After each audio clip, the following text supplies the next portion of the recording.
Vamos lá então, vamos orar. Senhor, muito obrigado por mais essa oportunidade de estar aqui reunidos com os nossos amigos no Brasil. Obrigado pelo sábado agradável que estamos tendo e agora pela oportunidade de abrirmos a Tua Palavra, mais uma vez. Que Teu Espírito nos conduza em toda a verdade, que nos instrua, possamos ver aquilo que é pertinente ao nosso tempo, ao olharmos as histórias passadas e vemos como que o Senhor tem declarado o fim desde o princípio. Abençoa-nos nessa hora, em nome de Jesus. Amém.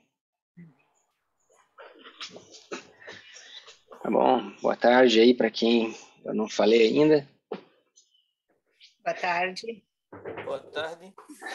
Boa tarde. Bom, vamos retomar o nosso estudo em Daniel capítulo 11, verso 11 e 12. Nós estamos falando sobre as guerras dos diáconos, as batalhas sírias da Síria, ou as guerras da Síria, como são chamadas na história. E nós estamos há algum tempo aqui tentando entender as implicações dessas guerras para os nossos dias. Nós estamos estudando a Batalha de Ráfia e as coisas ali, então, conectadas nas Escrituras. E no último estudo nós começamos a olhar a história de Sansão. E nós vimos como Sansão está conectada a Ráfia. Se você olhar, por exemplo, no Google, você vai ver que a Batalha de Ráfia também é chamada Batalha de Gaza. E Gaza era a maior cidade dos filisteus, era a cidade mais fortificada dos filisteus. E nós sabemos ali que dentre os filisteus haviam gigantes na terra. E a palavra Ráfia tem a raiz, Rafa vem dessa palavra, os Rafaíns, os gigantes filisteus, é tudo origem dessa região onde essa batalha é travada. E nós sabemos que Deus levantou Sansão para libertar o povo desse semi-cativeiro que eles estavam subjugados pelos filisteus. E Deus então prepara um mensageiro para Manoa, pai de Sansão. Na verdade, a gente sabe que o próprio Cristo que vem falar com ele, eles oferecem um sacrifício, esse anjo do Senhor, a Bíblia diz, ele aceita o sacrifício. Isso obviamente nos dá a entender que era o próprio Cristo que veio visitá-lo, porque ele aceita a adoração, ele aceita o sacrifício. Qualquer outro anjo não aceitaria isso, Claro, os demônios aceitam, Lúcifer, ele quer adoração, ele quer essa homenagem que só é devida a Deus, Então, Deus ele prepara então esse juiz, para libertar o povo de Israel dos filisteus. Nós começamos a olhar algumas características interessantes dessa história e comparar com a história do movimento adventista, a história de como que Deus também quer libertar seus filhos das garras dos filisteus. Nós vimos alguns paralelos interessantes sobre os filisteus e Roma. Vimos alguns paralelos interessantes ou entre Sansão e aqueles que também levam a mensagem da hora do juízo. Lembrando que Sansão, nós conectamos com as 3 mensagens angélicas e nós somos chamados, ou deveríamos ser chamados, do povo dos 3 anjos também. Da mesma forma que, se vocês abram comigo a Bíblia no livro de Miqueias, no capítulo 6, eu olhei esse verso hoje de manhã na igreja, estava estudando com o povo lá e nós lemos esse verso aqui, Miqueias capítulo 6, verso 4, diz assim, pois te fiz subir da terra do Egito, da casa da servidão te remi e enviei diante de ti a Moisés, Arão e Miriam. Então, quando Deus liberta o povo de Israel do Egito, e nós sabemos que o Egito representa a servidão, o cativeiro, né? O pecado, né? A casa da servidão, aquela fornalha de ferro. Deus ele liberta o povo com 3 instrumentos ou 3 mensageiros. A Bíblia diz em Miqueias 6,4, Moisés, Arão e Miriam. Eles eram irmãos, não eram? Bom, quando Deus liberta ou liberta o povo do Egito espiritual, daqueles 1260 anos de opressão, de servidão papal, ele também o faz com 3 mensageiros irmãos, também, né? Ou 3 mensagens irmãs. A primeira, a segunda e a terceira mensagem angélica. Né? Então, a história de 1798 a 1844, a história do início do movimento adventista, aqueles que aguardam o advento do Senhor, né, que tem o trabalho, a missão de restaurar os muros de Sião, as brechas na lei de Deus, incluindo o sábado do 4º mandamento, né, eles são representados por essas 3 mensagens. Né, são esses mensageiros ali representados por essas 3 mensagens, que são, de fato, mensagens que devem ser proclamadas aos habitantes da terra. Então, nós vimos essas mensagens na história de Sansão também. Né? Como ele era para temer a Deus, né? dar glória a Deus através daquilo que ele, tudo que ele fazia, tudo que ele comia, né? Tudo que ele bebia, né? Seu comportamento. Nós vimos que é assim que nós damos glória a Deus, né? Que o fim de tudo é temer a Deus e guarde os seus mandamentos, né? Em Eclesiastes fala. Basicamente a mesma coisa que Apocalipse 14 diz, né? Temer a Deus e dai-lhe glória. Então nós damos glória a Deus guardando os seus mandamentos, os seus estatutos, fazendo a sua vontade, glorificando a Deus no nosso corpo, que é o nosso culto racional. Né? Então tudo isso a gente sabe. E aí então nós vimos que a mensagem do juízo, Sansão ele se torna um juiz, né? Ele se torna um juiz em Israel para libertar o povo dos filisteus, do jugo, né? Dos filisteus. E isso é o papel da terceira mensagem angélica, né? É justamente libertar o povo do jugo romano, de Roma moderna, da opressão de Babilônia, né? Que seria aqui comparado aos filisteus. Tá certo? Então foi mais ou menos isso que a gente tocou, né? Nós vimos que, especialmente em 1863, o movimento adventista recebe também instruções com relação à alimentação, né? À dieta específica. Aqui nós comparamos com o Nazireu, né? Como Manoah e a sua esposa receberam mensagens específicas também com relação à alimentação, como que eles deviam se alimentar e também como Sansão deveria se alimentar. Nós vimos também que em 1863 acontecem algumas coisas interessantes, até se você tiver o PDF lá que eu mandei eu não vou ler, só vou mencionar alguns pontos aqui para nós refrescarmos a nossa mente. A mensagem da saúde, né, apresentada em 1863, é a organização adventista, né, como uma organização, a Conferência Geral, ela é fundada, né, em 1863.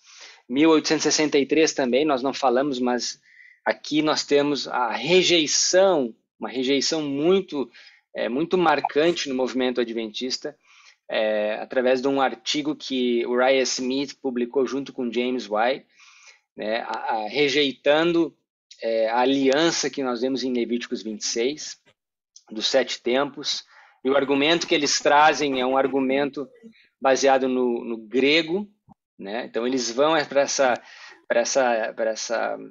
esse viés do grego, né, e do hebraico para tentar na verdade o hebraico, né, porque é o Antigo Testamento, para tentar desconstruir aquilo que Miller e os seus associados construíram ao longo daqueles 46 anos e que levou a eles a entender a mensagem do advento e vou ter que colocar alguém no mudo aqui que está dando uma interferência.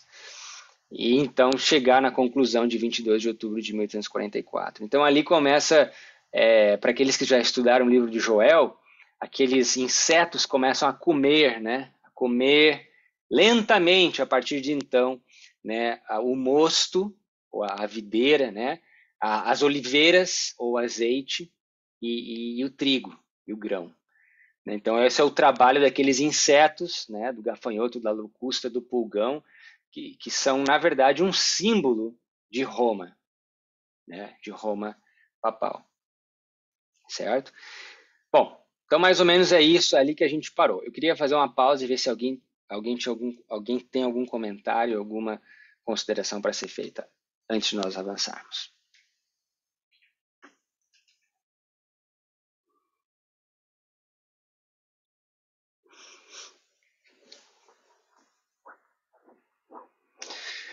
Só para embasar o que eu acabei de falar, no PDF ali mostra que em 1863 ela tem uma visão,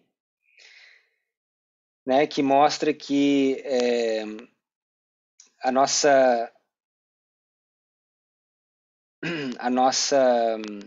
e foi mostrado em 1863 que Satanás está sempre trabalhando para desalentar e desencaminhar os pastores que Deus escolheu para pregar a verdade.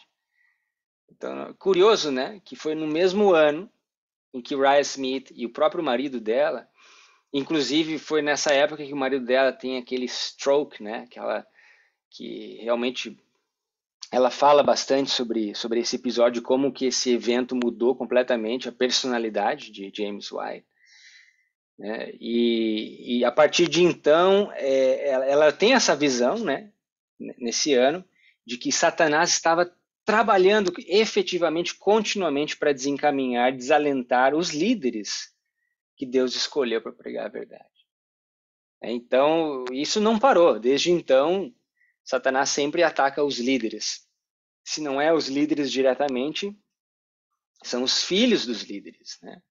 E aqui no verso diz que é através de companheiras não consagradas que muitas vezes ele chega até os líderes. Né? Então, isso é uma coisa para a gente também prestar bastante atenção. Né? Nas companheiras, nos filhos, né? Dos líderes, muitas vezes, a gente até falava essa semana, que os filhos dos pastores, dos líderes, são alvos muito grandes dos ataques do inimigo, né? E isso a gente tem que, especialmente os líderes, tem que ficar bastante atentos, tá bom? Bom, se não tem nenhum comentário, então, vamos adiante. Vamos para o capítulo 14. Abram comigo em Juízes, capítulo 14.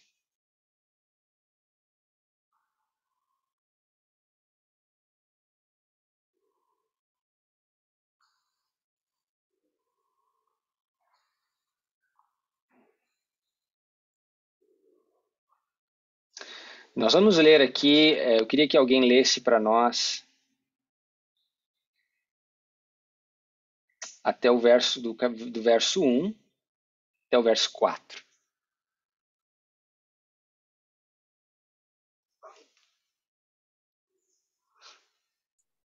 Juízes 14, de 1 a 4. 1 a 4.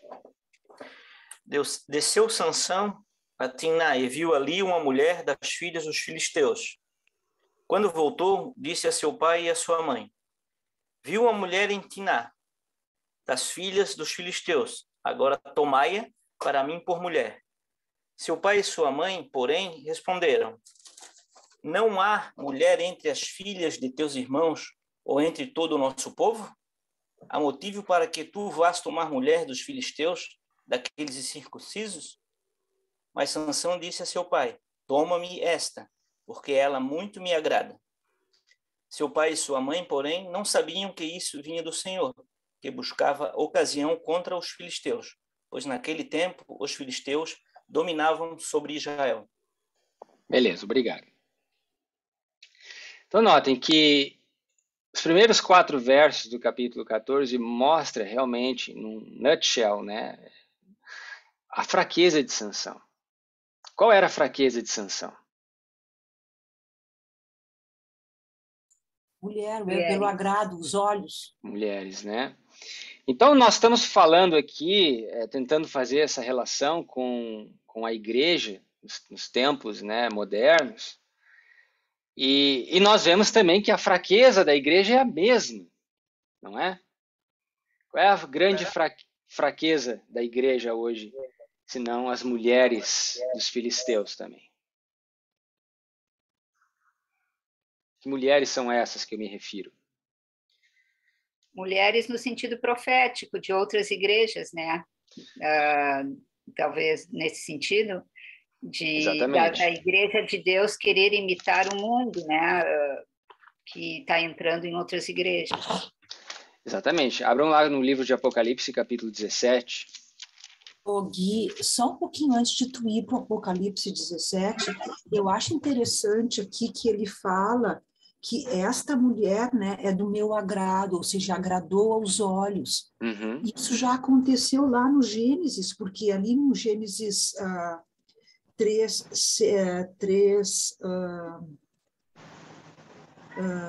onde é que está? 3:6, vendo a mulher que a árvore era boa para se comer, agradável aos olhos, é a mesma tentação. Exatamente.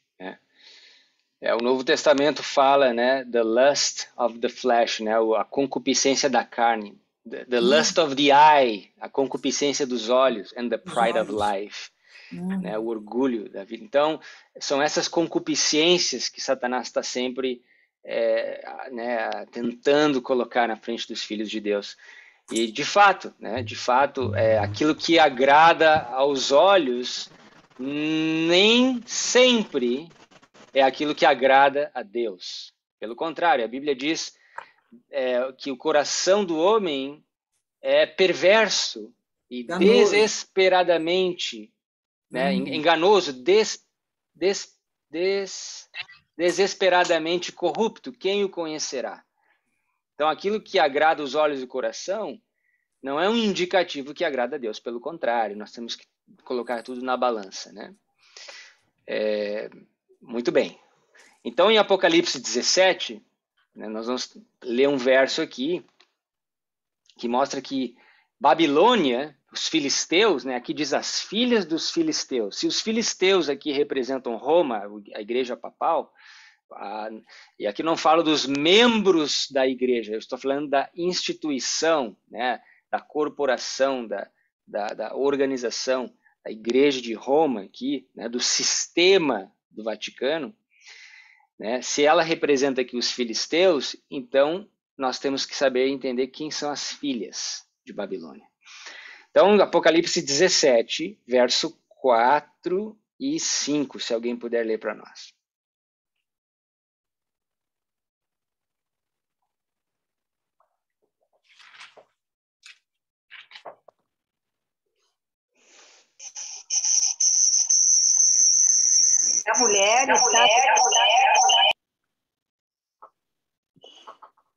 A mulher estava vestida de púrpura e de escarlata e adornada com ouro e pedras preciosas e pérolas. E tinha na sua mão um cálice de ouro cheio das abominações e da imundícia de sua fornicação. E na sua testa estava escrito o nome: Mistério, a Grande Babilônia, a mãe das prostituições e abominações da terra. E vi que a mulher estava embriagada do sangue dos santos e do sangue das testemunhas de Jesus. E vendo-a eu, maravilhei-me com grande admiração.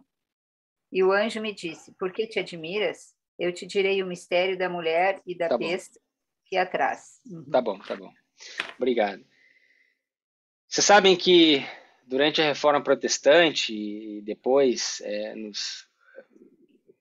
século XIX, até meados do século XX, de forma quase unânime, as igrejas protestantes, aqui eu falo dos calvinistas, dos batistas, dos metodistas, né, dos presbiterianos, né, dos luteranos, quase na sua totalidade, eles identificavam que essa mulher descrita em Apocalipse 17, a mãe das abominações da terra, a Babilônia misteriosa, era a igreja de Roma. Todos eles, de forma correta, identificavam esse poder como representado no livro de Apocalipse, poder romano, né? Infelizmente, muitos mudaram de ideia, né? Reinterpretaram ou diluíram a mensagem para não ficar tão agressivo, né? Porque não era politicamente correto identificar a igreja romana dessa forma. Mas aqui nós vemos claramente que ela fornicou com os reis da terra durante o período da Idade Média, moderna, ali, a Idade das Trevas, como é chamado, né, de 538, ali, a gente sabe os 1260 anos, especificamente, proféticos. Foi exatamente isso que Roma fez, fornicou com os reis da Europa, fez alianças e relações ali que não eram lícitas, e a igreja acabou controlando o poder do Estado. Por isso diz a fornicação espiritual ali, também tem esse sentido de você ter uma união entre a igreja e o Estado. Hoje todo mundo fala do Estado laico, Estado laico. Pois é, naquela época não tinha Estado laico. A igreja e o Estado, eles se uniram, se fundiram. E não só isso, a igreja estava em controle da situação. Então, a imagem da besta, a abominação, a desoladora que Daniel fala, é justamente essa união ilícita. Por quê? Porque Deus, desde o início, ele ordenou que a igreja e o Estado se separassem. Mesmo dentro do povo de Israel, isso não era permitido. O sacerdote, ele tinha o ofício de ser sacerdote. E o rei, depois, o ofício de ser. O rei não podia oferecer sacrifício, não podia entrar no santuário. Então, várias situações que nós lembramos aqui, já no passado, que mostravam a separação entre a igreja e o Estado. Por quê? O único governo que pode, de forma bem-sucedida, ter essa união é o governo do céu. Qualquer outro governo na terra que tem essa mesma situação acaba se tornando um governo ditatorial, um governo tirano, né? E isso acaba acontecendo, né? Então, Deus não permite isso, nunca permitiu. Só o governo dele é que tem essa, vamos dizer assim, permissão, né, de união entre poder civil e o poder religioso, né? Bom, então aqui nós vemos as filhas de Babilônia. Ela é mãe de filhos. Quem são esses filhos? Bom, olhem só no capítulo 2 do livro de Apocalipse, que aqui nos dá mais uma dica. E aqui nós vamos ler o verso... Alguém pode ler, de repente, a partir do verso 20 até o verso 23.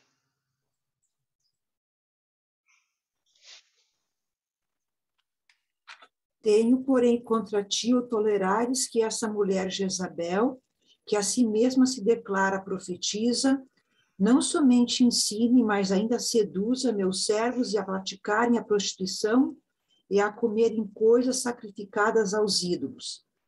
Dei-lhe tempo para que se arrependesse, ela, todavia, não quer arrepender-se da sua prostituição. 22 também, Gui? Também, aham. Eis que a prostro de cama, bem como em grande tribulação, os que com ela adulteram, caso não se arrependam das obras que ela incita. 23. Matarei os seus filhos e todas as igrejas conhecerão que eu sou aquele que sonda mentes e corações, e eu vos darei a cada um segundo as vossas obras. Muito bem. Então aqui nós estamos lendo a história da igreja cristã na época de Tiatira. Lembrando que as 7 igrejas são 7 períodos da história da igreja cristã, durante a Idade Média, né, nos levando até os nossos dias. Mas também eram 4 igrejas literais na época dos discípulos, dos apóstolos. Tá? Nós sabemos que essa igreja de Tiatira é a época de quê? De que momento na história da igreja cristã? Quem aqui é Jezabel, representada por Jezabel? A Tiatira vai depois de 518. 538, né? É o papado. 538, sim. Exatamente, né? Então, aqui é a igreja sob domínio de Jezabel, Jezabel é aquela meretriz que nós lemos em Apocalipse 17. Só que aqui a Bíblia dá um outro símbolo para ela, chama ela de Jezabel. Quem foi Jezabel na história? Mulher de Acabe. Foi uma bruxa que acabou fornicando com o rei. Não era para se ligarem em união, lembra da história? Não era para se ligar, acabou se ligando em união com o rei Acabe, o poder civil, o poder religioso. E quem é que governava a situação? Ela governava.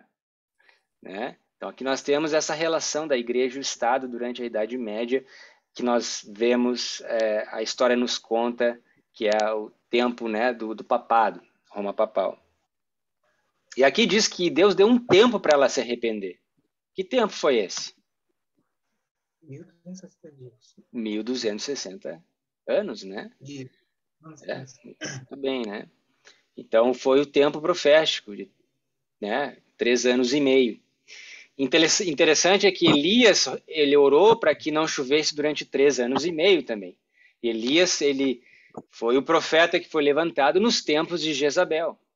Então aquela seca que nós vemos na história de Elias, de 3 anos e meio, é uma tipificação daquilo que aconteceu aqui espiritualmente nos anos da igreja de Tiatira. 1260 dias, 3 anos e meio de seca. As pessoas não podiam ter acesso às escrituras, né? A escritura era confinada só ao clero, eles que interpretavam, né? A palavra não era pregada na língua do povo, mas só em latim.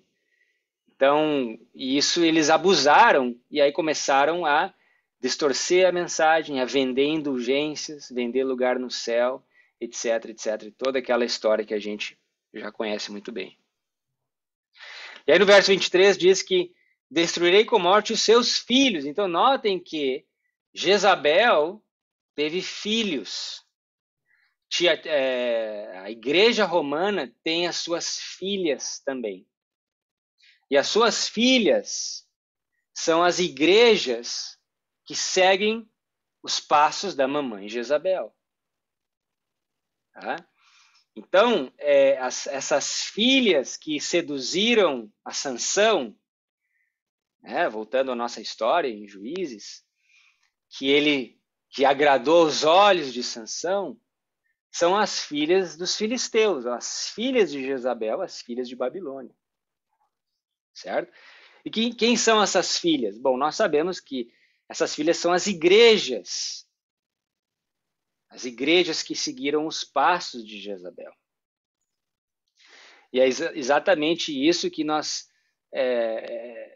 estamos sendo seduzidos ainda hoje, né? Dentro do mundo cristão, nós somos seduzidos por essas igrejas que agradam aos olhos. O que agrada aos olhos? Me diz aí, você que conhece tão bem o que eu estou falando. O que agrada aos olhos do povo de Deus nessas igrejas? A música. Ah, música, né? Não agrada só aos olhos, mas aos ouvidos também, né? Então você sai de Babilônia, né? Deus te tira de Babilônia, tira daquela música rock, daquela música, né, pesada, que enfatiza o ritmo, e te traz para dentro dos muros de Israel. E aí você tem gente aqui dentro dos muros de Israel que querem começar a introduzir ou incorporar os mesmos ritmos, né? As mesmas, o mesmo estilo de música que tem lá fora.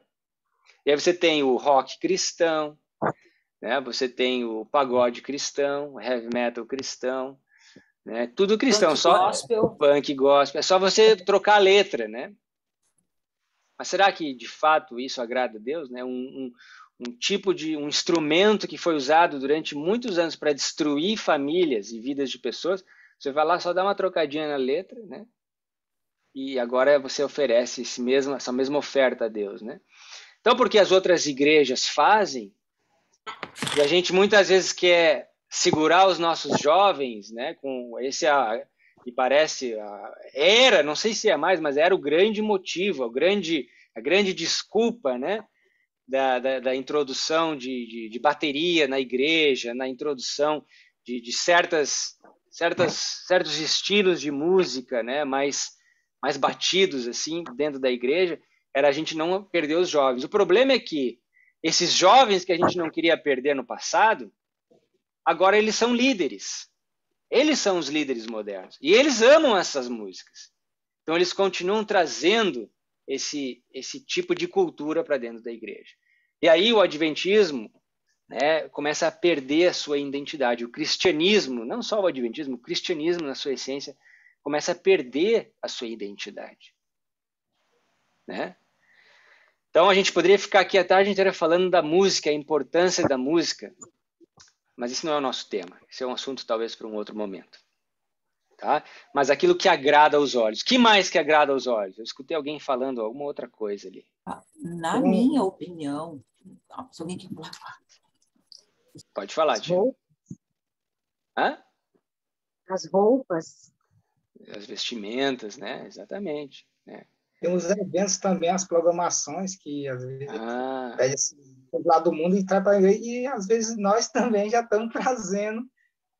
Às vezes eu já vi muitas programações que em outras igrejas trazendo para nossas também. Eles veem que é muito legal, o pessoal acho legal e quer trazer também. Faz a programação também não. Então, os eventos também, estilo de pregações. Então, traz a forma que eles pregam, trazendo para nós também. Então, traz. Então, isso, se é bom, agrada a chamar multidões. Então, trouxeram também essa forma de ensinamento. O que mais? Na minha opinião, agrada muito aos ouvidos. Não, aqui na minha igreja tu podes acreditar em Deus, louvar a Deus, mas tu pode continuar com teu churrasquinho, teu vinhozinho, a tua cervejinha, não tem problema nenhum. Isso agrada muito aos ouvidos e isso tem repartido as igrejas. Isso não é... Exatamente. Corrobora, né, com o que o Edivaldo estava falando, o estilo de pregação, né, aquela pregação diluída, né, aquela mensagem comprometida, né, ou descomprometida, né, de fato, isso aí agrada muito aos ouvidos, né. Na verdade, a Bíblia mesmo, ela fala, se você abre comigo lá no livro de Jeremias, no capítulo 5, um verso bem conhecido, nós muitas vezes apontamos para os líderes, né, e dizemos que os líderes têm muita culpa e responsabilidade sobre isso, de fato, mas por que os líderes muitas vezes fazem? Porque o povo adora. Assim o povo deseja, a Bíblia diz. É o povo que acaba... Aqui nos Estados Unidos, o povo, acho que no Brasil também, se a igreja não vai com a cara do pastor, eles botam o pastor na rua, pedem outro. Então, é o povo, muitas vezes, que determina a régua, né? A espiritualidade da igreja. Jeremias, capítulo 5, olha só. 31. Verso 26. Porque ímpios se acham entre o meu povo, andam espiando como quem arma laços, põe armadilhas como prendem os homens. Como uma gaiola cheia de pássaros, assim as suas casas estão cheias de engano, por isso se engrandeceram e enriqueceram. Interessante que a gaiola cheia de pássaros, cheia de aves abomináveis no Apocalipse, é uma referência à Babilônia. E aqui, dizendo que esses mesmos enganos se encontram dentro do povo. Engordam-se, estão nédios, loucos, né? Ultrapassam até os feitos dos malignos, não julgam a causa do órfão, todavia prosperam, nem julgam os direitos necessitados. Porventura não castigaria eu por causa dessas coisas, diz o Senhor? Não me vingaria eu de uma nação como essa? Coisa espantosa e horrenda se anda fazendo na terra. E os profetas profetizam falsamente, os sacerdotes dominam pelas mãos deles, e o meu povo assim o deseja.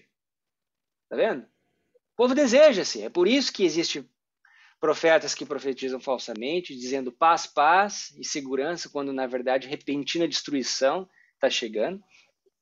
Os sacerdotes dominam sobre a mão desses falsos profetas e o povo assim o deseja. Né? Give me Jesus é a música hoje, é o coro, né? Just give me Jesus. Me dá Jesus, eu não preciso mais nada. Isso de fato é uma meia verdade. Nós precisamos de Cristo, mas Cristo, não esqueçam, ele é a palavra. Né? Cristo, o caráter dele representa a lei. Cristo, ele traz a mensagem da justificação pela fé.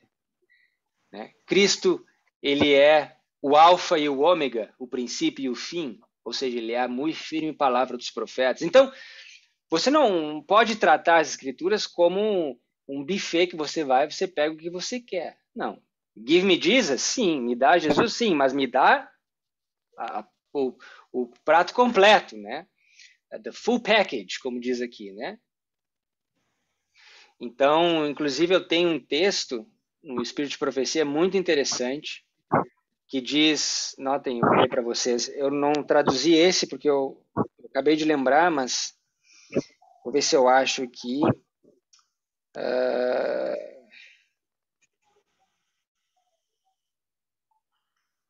Olha só que interessante.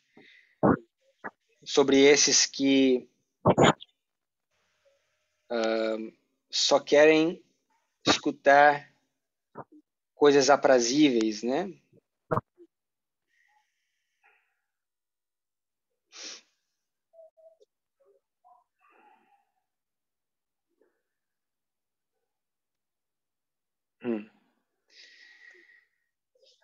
Um minutinho aqui.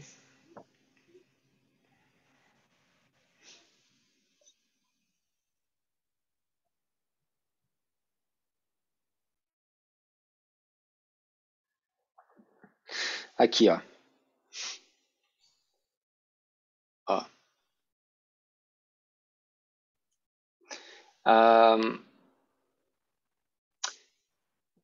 A mensagem presente, the present truth, the special message given to our world, a mensagem especial dada ao nosso mundo, even the third angel's message, mesmo a terceira mensagem angélica, comprehends a vast field, compreende um vasto campo, é o que nós estávamos falando. Containing heavenly treasures, ali está contido tesouros celestiais. No one, ninguém, can be excusable who says, ninguém pode ser desculpado, né? Que diga, desculpável, que diga, I will no longer have anything to do with these special messages. Eu não quero ter nada a ver com essas mensagens especiais. I will preach Christ. Eu só quero pregar sobre Jesus. E ela diz assim, no one can preach Christ. Ninguém pode pregar Cristo and present the truth as it is in Jesus. E apresentar a mensagem como é em Cristo, unless he presents the truth that are to come before the people at the present time, a menos que ele apresente a mensagem, a verdade que deve ir às pessoas nesse momento, when such important developments are taking place, enquanto grandes acontecimentos estão transcorrendo, né? Então, você não pode dizer, eu só quero Jesus, eu só quero pregar sobre Jesus e rejeitar o resto, né? Então, esse é um evangelho muito, muito moderno, né? Que nós vemos e que agrada aos olhos e os ouvidos de muitos, né? Então, notem que as mulheres que agradavam os olhos de Sansão são simbologias dessas mulheres que agradam muitas vezes os nossos olhos. Mas o que os pais de Sansão disseram para ele? Gui, aqui nesses versos que nós acabamos de ler, tem uma informação que eu acho interessante. Ali no 28 diz que eles no 27 que se tornaram poderosos e enriqueceram, e no 28 diz que eles se engordaram e se tornaram nédios.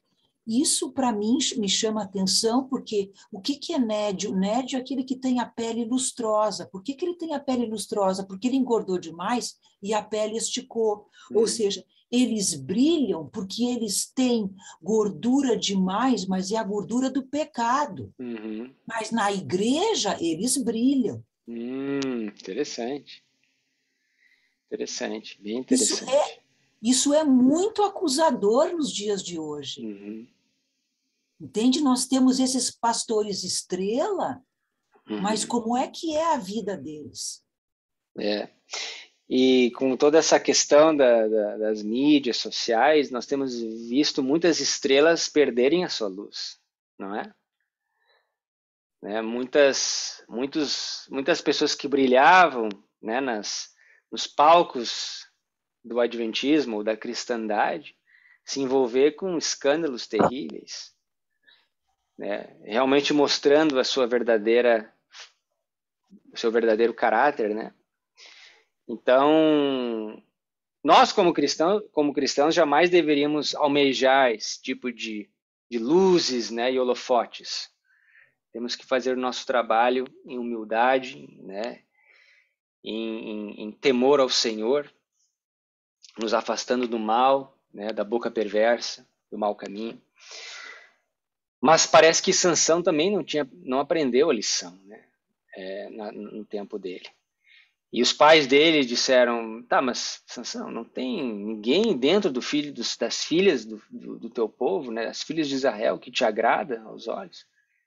Ele disse, não, esse negócio de comer tofu, né, esse negócio de vegetarianismo, né, essas músicas sem aquela pimenta, né, já não tem gosto mais, essas liturgias, só cantando hino, muito boring, né, muito entedioso,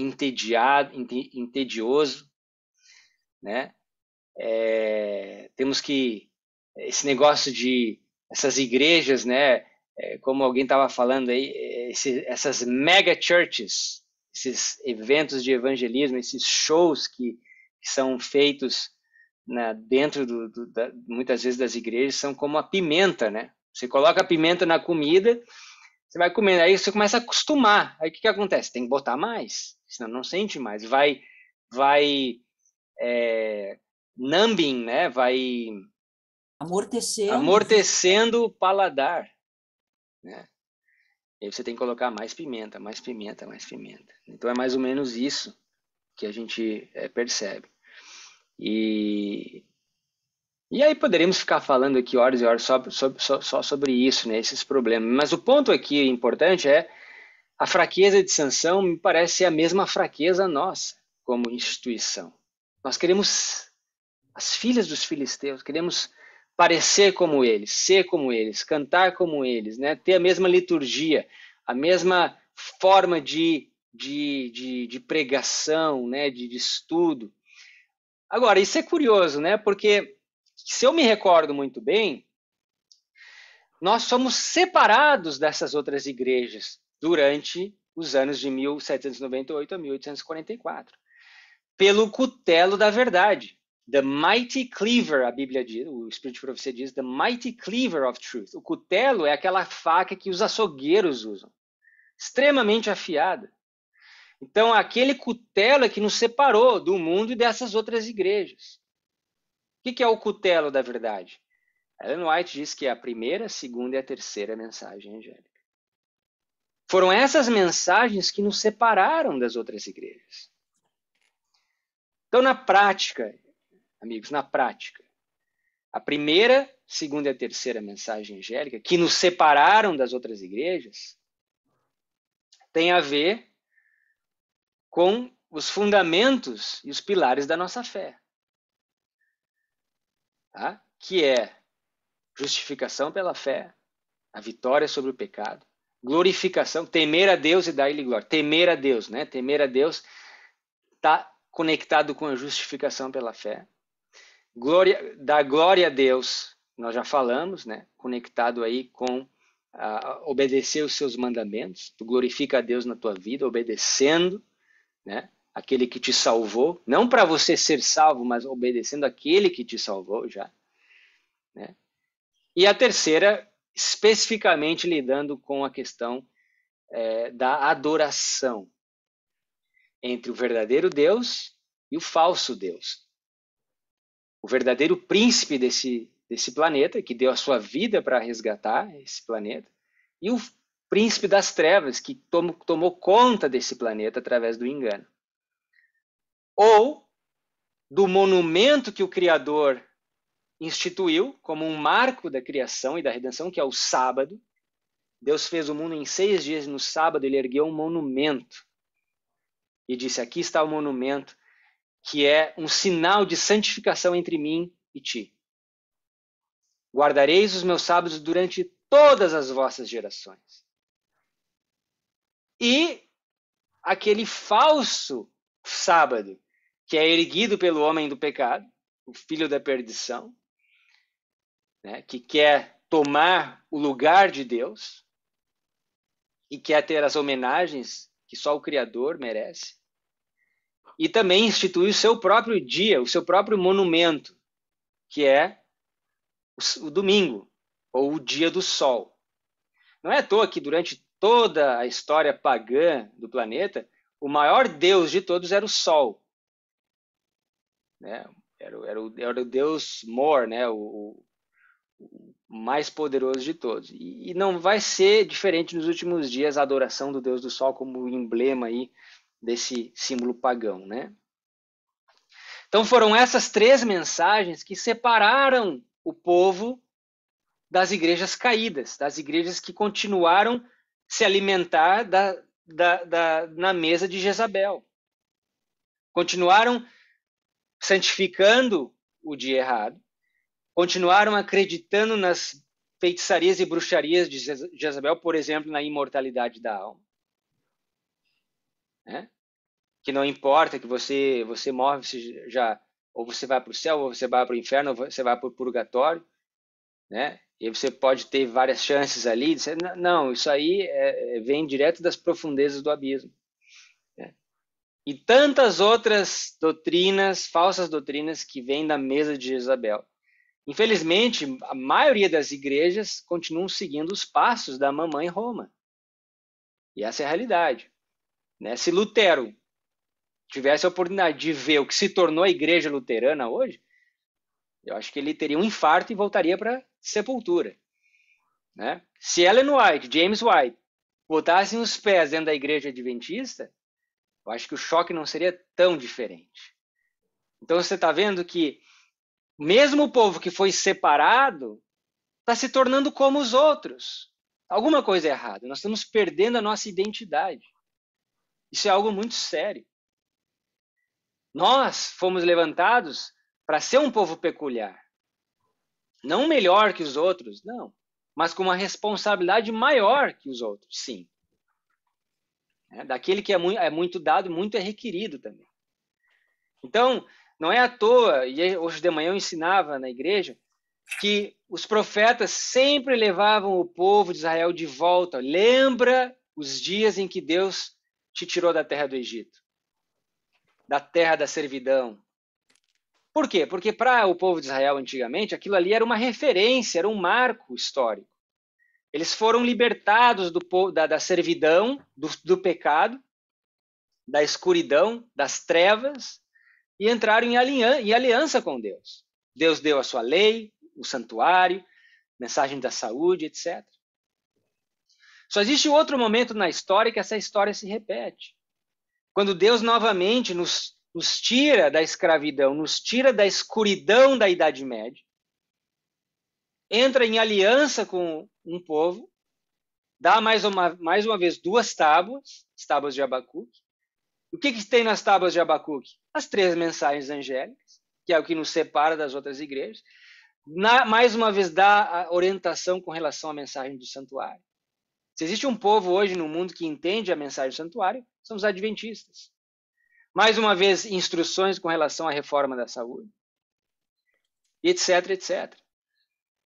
Então, nós fomos chamados com esse propósito.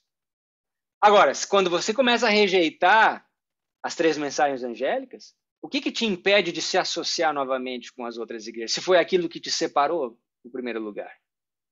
Né? Então, quando a gente começa a perder a identidade, automaticamente você vai se associando novamente com essas mulheres filisteias. E é isso que nós vemos na história de Sansão. Uma associação gradativa, gradual. Agora, algo curioso que eu queria chamar a atenção de vocês é no verso 4. em Juízes, capítulo 14, verso 4, diz assim: o seu pai e a sua mãe não sabiam que isto vinha do Senhor, pois buscava ocasião contra os filisteus, porquanto naquele tempo os filisteus dominavam sobre Israel. O que quer dizer isso? Será que Deus estava por trás de tudo isso? Será que Deus disse assim: Sansão, ó, desobedece os meus mandamentos, vai buscar uma mulher nos filisteus, porque eu quero uma oportunidade para que tu possa derrotar os filisteus? Será que é isso que esse verso está querendo dizer? Eu queria escutar a opinião de vocês.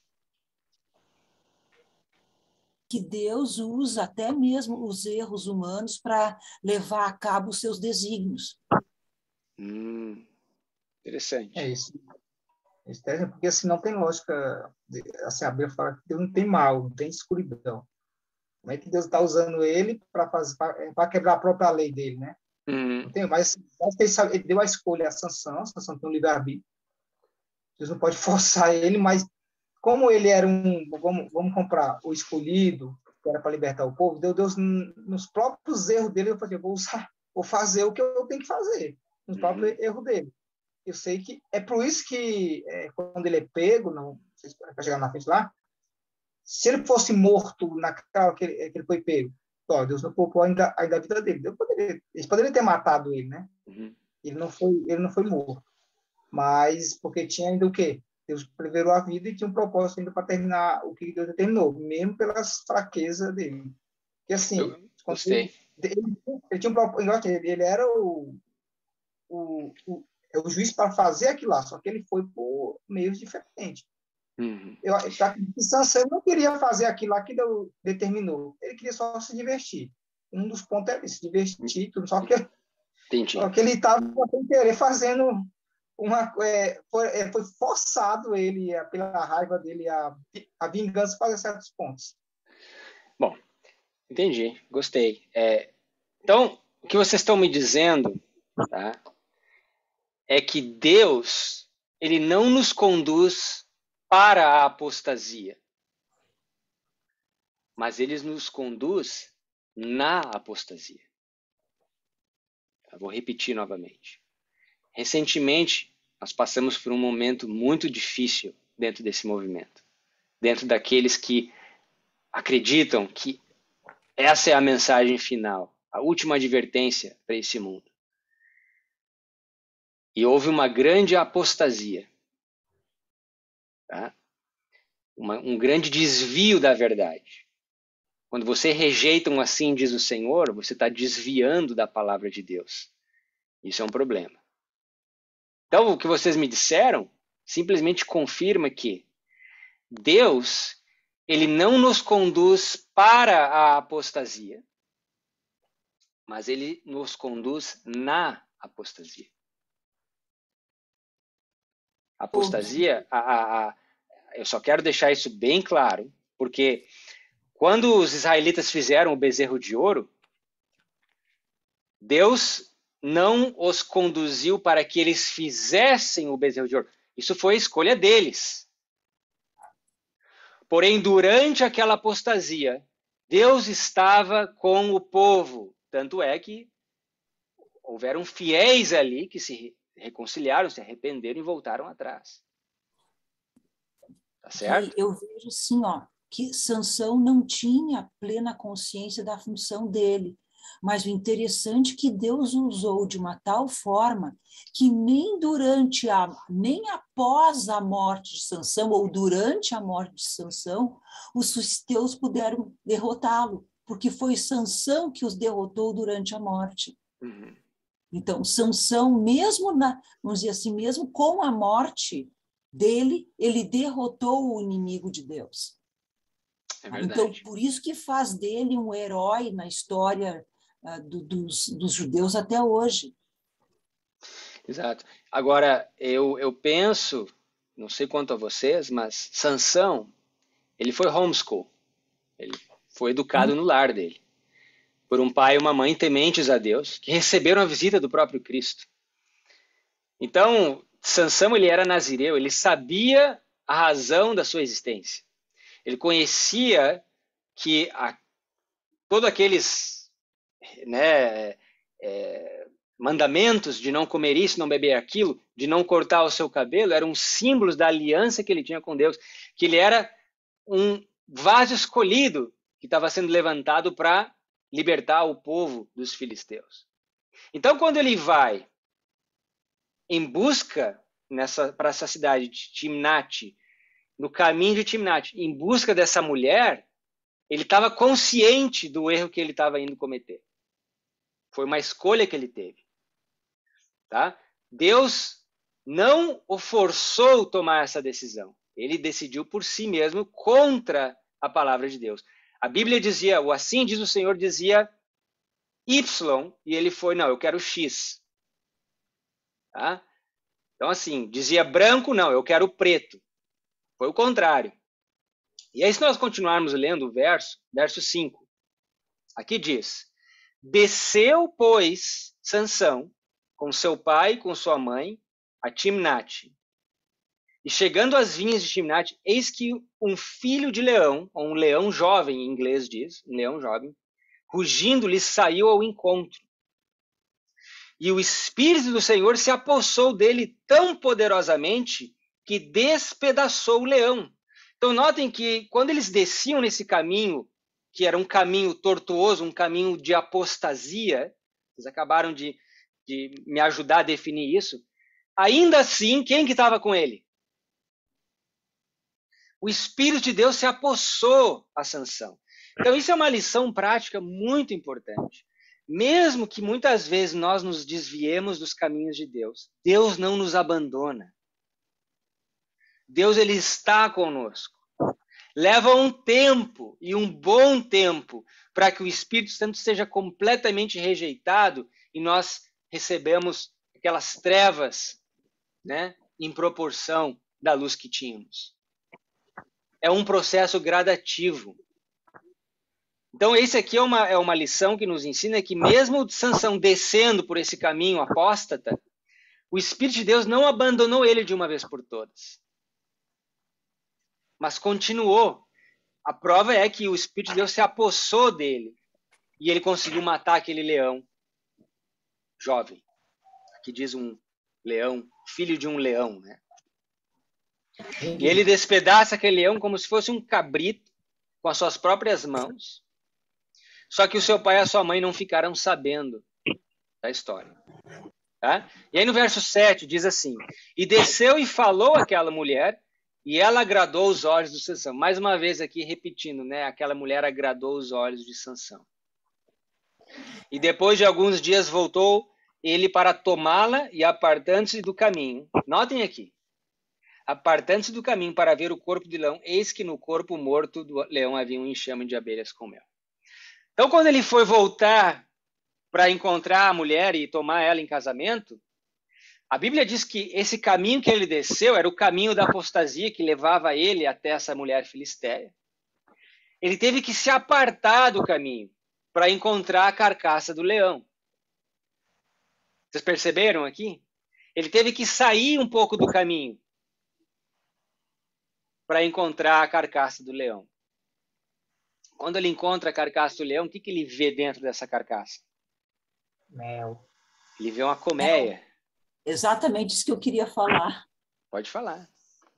É assim, é interessante, porque e depois ele pega desse mel que estava em contato com o cadáver do leão, que ele sabia que não podia fazer isso pelas leis, né?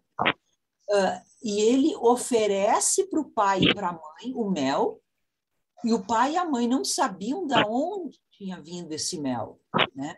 Então, eu vejo uma comparação aqui, seguinte, muitos cristãos em outras igrejas, né, provam dessas doçuras, assim como o pai e a mãe provaram, e eles não sabem de onde vem aquilo. Eu quero dizer assim, ó, quantos cristãos hoje não sabem que o dia sagrado não é domingo, entendeu? Eles muito pouco sabem. Das 3 mensagens evangélicas, quantos cristãos não sabem disso?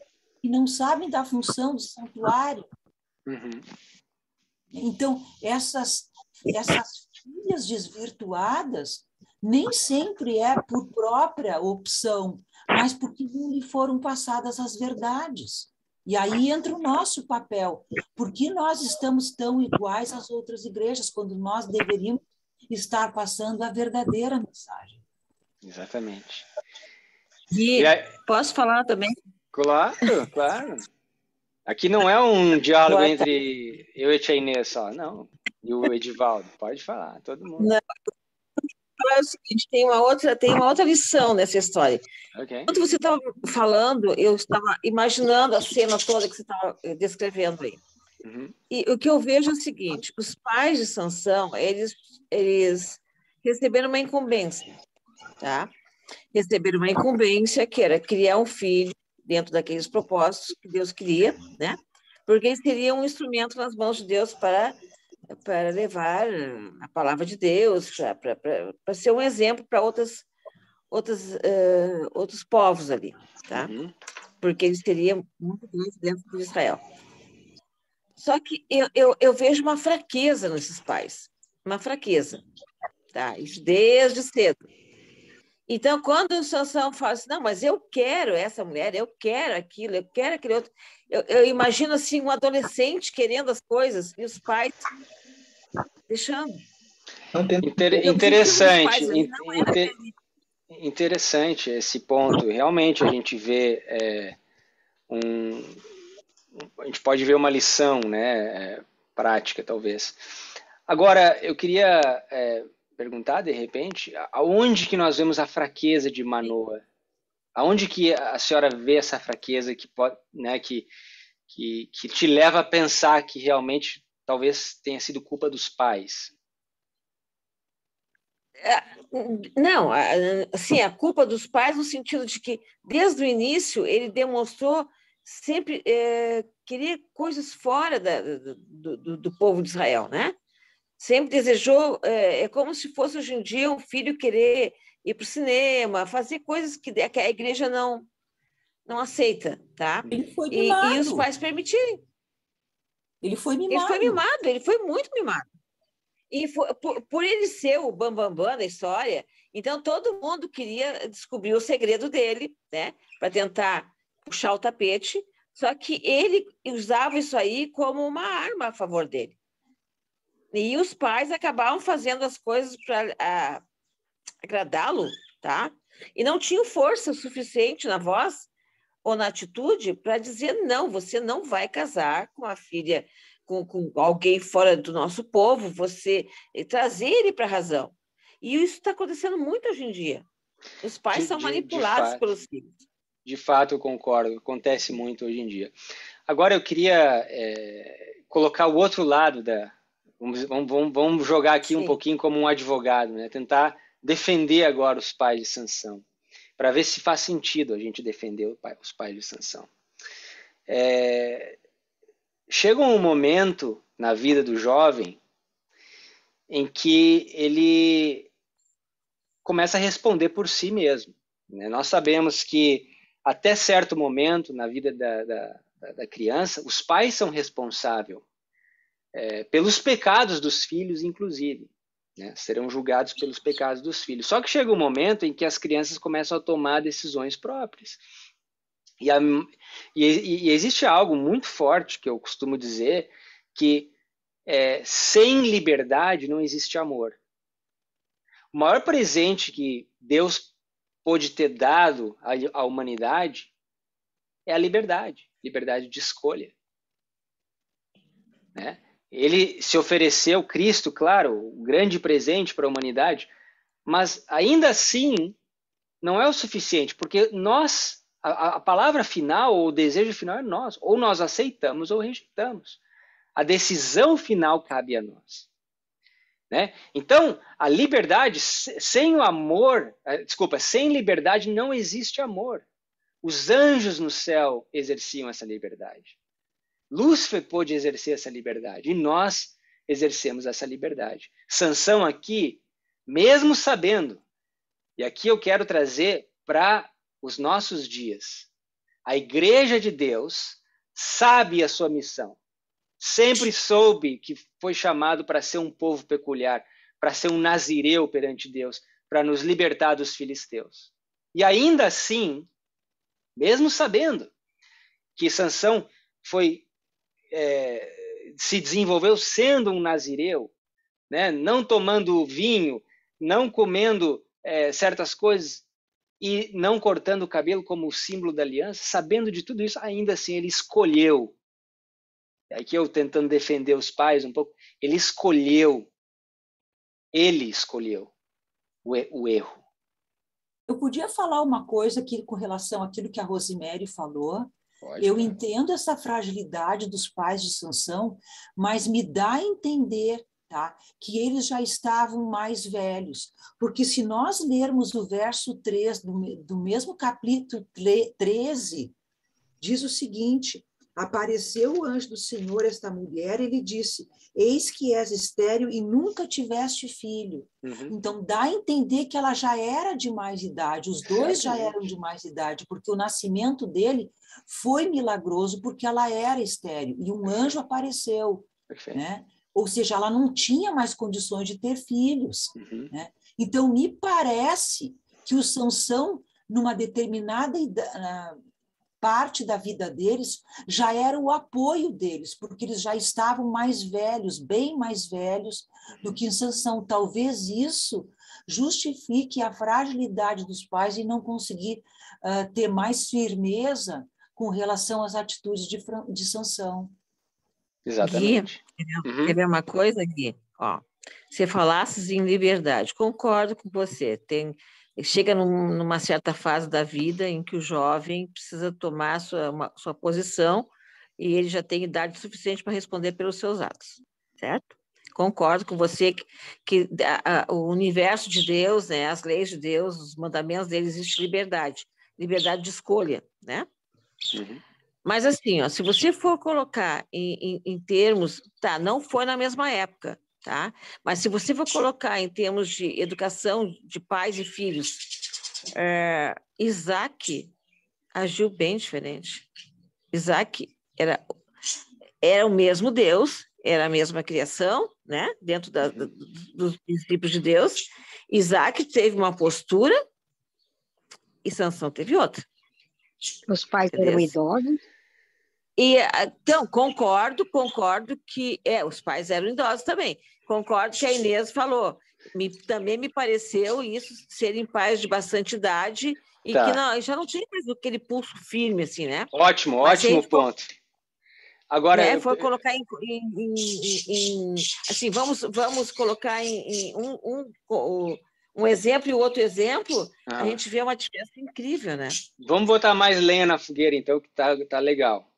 E Caim e Abel, que foram criados pelos mesmos pais, na mesma idade, sob o mesmo teto, mesmos princípios, mesma época. Caim e Abel. E Esaú e Jacó. Eram gêmeos? E aí, como é que fica? Será que foi os pais? Concordo que talvez tenha sido alguma falha na educação. Não estou dizendo que não. Em Esaú e Jacó a gente vê claramente isso. Como Esaú foi favorecido, né? Desculpa, Esaú, exatamente. E depois Jacó acaba fazendo a mesma coisa para José, seu filho. Então é óbvio que os pais têm algo muito importante. Eu não estou descartando isso e desmerecendo isso. Mas, no final, cabe ao indivíduo tomar a decisão. Né? Não é verdade? Então, só que... O pai, você vai ter essa autoridade de tomar suas decisões depois de uma certa idade. Então, de pequenininho que o pai tinha que educar até o tempo. E foi nesse tempo de criança que eles foram fracos. Será? Sim. Porque assim, tem uma época que tem que tomar decisão, concordo contigo, concordo com o pessoal, só que assim, será que a pessoa está preparada? Às vezes ela não está preparada. Claro, exatamente. Mas por outro lado, tá? Eu penso o seguinte, vamos pensar em Isaac. Como a gente estava falando, todo pai comete erros. Só que, por exemplo, o erro de Isaac, ele teve preferência por um dos filhos, certo? Isso aí foi algo que levou a vários pecados e a várias gerações, certo? Mas, como é que eu vou dizer? A gente não vê uma intenção assim de ter dado uma educação errada. Já, por exemplo, vamos pegar Samuel. O caso de Samuel já foi bem diferente. A Bíblia fala, o Espírito de Profecia fala, né, que os filhos dele, desde pequenos, ele era conivente com uma série de erros, né?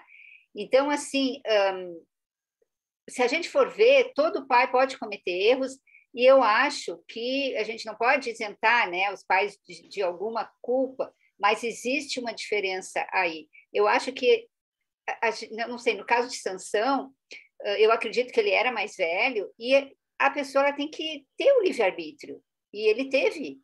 O que eles iam fazer? Iam forçar ele, vou fugir com ela, vamos embora. E mais ainda, se ele está representando a igreja, como a gente está estudando agora, esse símbolo tem que ter coerência, certo? E aí a gente pensa, quem são os pais da igreja adventista? Exatamente.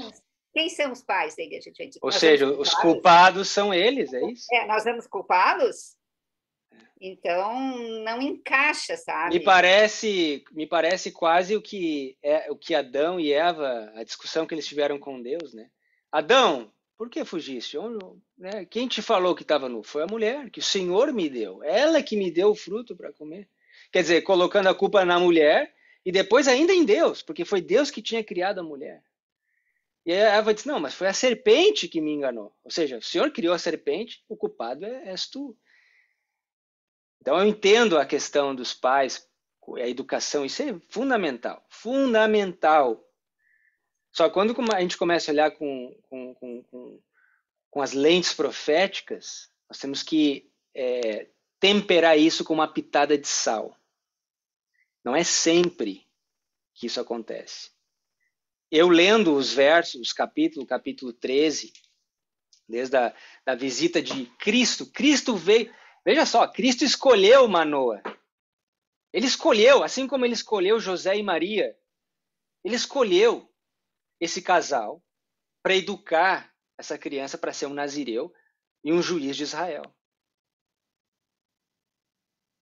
Então, quer dizer, no final, é a liberdade, porque senão é muito fácil dizer, bom, foi culpa dos pais, mas bem, quem que escolheu os pais? Foi Cristo, então Cristo escolheu errado.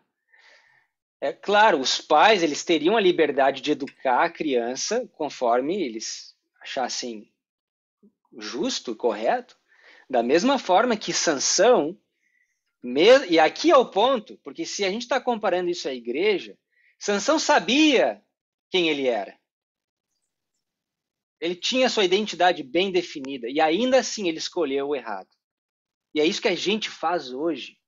Nós sabemos quem nós somos, da onde a maioria de nós deve saber a identidade que nós temos. E ainda assim nós gostamos das mulheres dos filisteus e buscamos aquilo que não compete, que não é pertinente, assim como Sansão fez. Mas é muito boa essa discussão, muito rica. Veja só quantas lições nessa história, né, proféticas e práticas, que nós podemos estar aplicando. Mais algum comentário?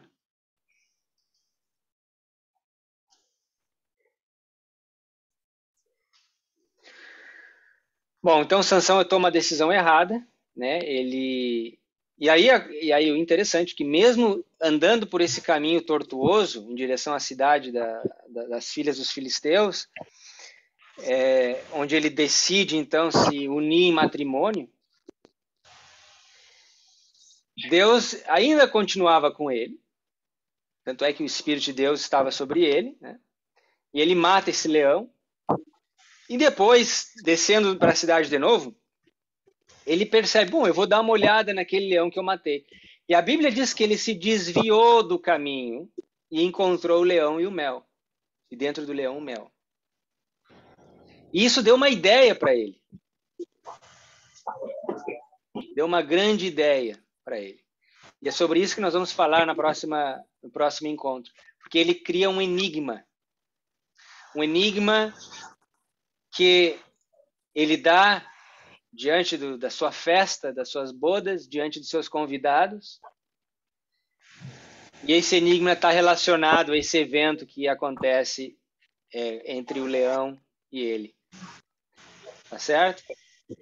Aí tem muito símbolo profético também, né? Muito, o leão, muito. O mel, né? Esse enxame de família. Muito. Vocês estão vendo que... Tem que olhar sempre para a visão profética, senão, se for levar para a parte mais material nossa, a gente sai do ponto do que a mensagem que quer levar aqui para nós. Estava sobre a família, né? Vocês são pais, vocês sabem como é que é os filhos de vocês, vão chegar em certa idade, o que eles vão decidir lá. Mas você guardou, ensinou. Mas a escolha dele vai ser a decisão. Exato. E é importante a gente olhar os dois lados, porque você pode tirar lições práticas também dessa experiência. É bacana. Sabe que a Bíblia é um baú sem, como se diz, sem fundo. Você pode continuar tirando joias e joias preciosas daqui. Nós vamos... Imagina, ninguém aqui tem, né, a pretensão de extrair a grande... Esta é a mensagem. Não. Você tem muitas mensagens aqui contidas nesse texto, mas, de fato, concordo. De um prisma profético, nós temos que ter um traçado bem definido. E é por isso que a gente faz essa comparação. Ao estudarmos, a gente vai comparando para ver, né, qual que é o traçado. E aqui eu acho que ficou ainda mais claro hoje para mim como Sansão representa a igreja. A igreja que foi chamada para ser um povo peculiar, com uma missão específica, proclamação das 3 mensagens angélicas, para libertar o povo dos filisteus, ou de Babilônia. E aí, também, assim como Sansão tem as suas fraquezas com relação às mulheres. Agora tu falasse uma coisa interessante que eu ia falar. O leão é o símbolo da Babilônia. Ele despedaça o leão. Nós vamos chegar lá. E o mel é o símbolo do livrinho. Vocês estão vendo, vocês estão começando já a pensar lá na frente, botar essas peças juntas, e nós vamos ver como essa história é poderosa. E qual que é a implicação para nós? Veja só, nós estamos estudando Daniel 11, a Batalha de Ráfia, e aqui nos trouxe para essa história rica em mensagens para o nosso tempo. Então, a gente tem que pensar que, como, né, a senhora White fala, os profetas eles escreveram mais para os nossos tempos do que para os tempos deles. Sempre tem, claro, uma aplicação prática. Mas se a gente for ler essa história, por que tantos detalhes, né? Desse leão, do mel, que saiu comendo mel, se apartou do caminho da apostasia, sabe? Por que Deus faria questão de nos dar tantos detalhes? Se a Bíblia ela tem que ser útil para todos os tempos. Então, é claro que tem que ter uma mensagem especial para os nossos dias, né? Exatamente. E o nosso trabalho é pegar a enxada e começar a cavar em busca dessas gemas preciosas, né? Tá bom? Então, não semana que vem, na próxima semana, nós vamos falar sobre o enigma. O enigma que está no verso 12, né? Disse-lhes, pois, Sansão, eu vos darei um enigma a decifrar. Se nos 7 dias das bodas decifrardes e descobrirdes, eu vos darei 30 lençóis e 30 mudas de roupa. E aí o verso 14 diz, do comedor saiu comida e do forte saiu doçura. Esse é o enigma que Sansão deu aos filisteus. E eles não conseguiram decifrar até o último dia. E aí no último dia eles ameaçam a família da futura esposa de Sansão, e ela acaba revelando, e aí nós vamos ver o que acontece, tá bom? Vamos orar então. Senhor, muito obrigado pelos momentos aqui gostosos de estudo, obrigado que teu Espírito tem nos conduzido, nos dirigido, nos ensinado. Agradecemos por tantas bênçãos que o Senhor tem nos dado nesses dias. Agora abençoa-nos nessa noite e nessa nova semana que se iniciará, que possamos, através do sangue de Cristo, encontrar aquela vitória tão almejada a cada dia e vivemos diante de Ti e dos anjos, em santidade, sem ruga, sem mácula, sem coisa alguma que possa nos separar de Ti. Nos dá essa graça, nos dá esse poder, é o que pedimos em nome de Jesus. Amém.